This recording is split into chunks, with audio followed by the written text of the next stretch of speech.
With Doubtnut, get instant video solutions to all your maths, physics, chemistry, and biology doubts. Just click the image of the question, crop the question, and get instant video solution. Download Doubtnut app today.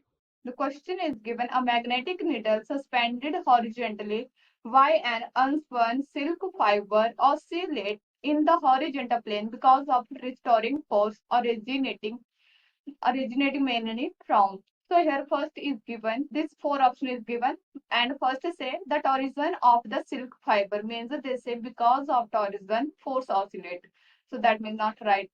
And here the third is the force of gravity, means the gravity force work as restoring force. So this is not a right. And third is all of the above factor. So here in that case, this second option is the right. Horizontal component of earth magnetic field means they have a time period, means it's a oscillator and they have a time period.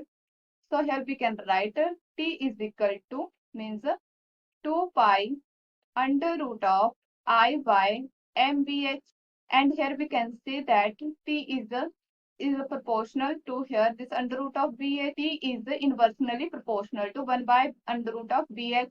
And in case we can say in frequency, so frequency is directly proportional to VH. So that means in that case second option is the right, the horizontal component of earth magnetic field. Second option is right. This is solution discussion, guys. Thank you. For class 6 to 12, ITG and NEET level. Trusted by more than 5 crore students. Download Doubtnut app today.